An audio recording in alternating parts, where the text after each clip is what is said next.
नमस्कार दोस्तों, तो स्वागत है आपका ट्रेडिंग विद अंबुज में। आज हम बात करने वाले हैं आरबीएल बैंक शेयर के बारे में, इसके फंडामेंटल और कुछ ऐसे रेड फ्लैग जो इन्वेस्टर को ज़रूर ध्यान में रखना चाहिए। तो स्टॉक्स में अगर हम लोग देखें तो इंटरेस्ट कवरेज रेशियो लो है, मतलब कंपनी का प्रॉफिट अपने इंटरेस्ट खर्चे को इजीली कवर नहीं कर पा रहा है। बैंकिंग सेक्टर के लिए यह एक रिस्क सिग्नल होता है, यानी कि स्टॉक्स में जो भी प्रॉफिट हो रहा है, तो जो भी इंटरेस्ट से आ रहा है मनी, उसको इजीली कवर नहीं कर पा रहा है। राइट।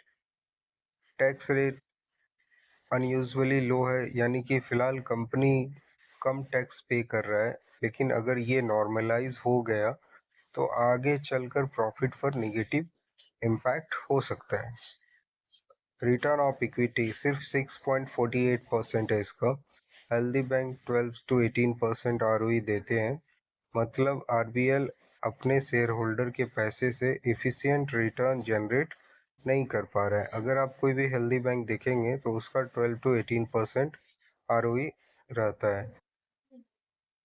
राइट। तो इससे देखने से ये पता चल रहा है कि बैंक जो है अपने शेयर होल्डर के पैसे को एफिशिएंटली रिटर्न भी जनरेट नहीं कर पा रहा है। कंटीजेंट लायबिलिटीज देखे तो 97,211 करोड़ है।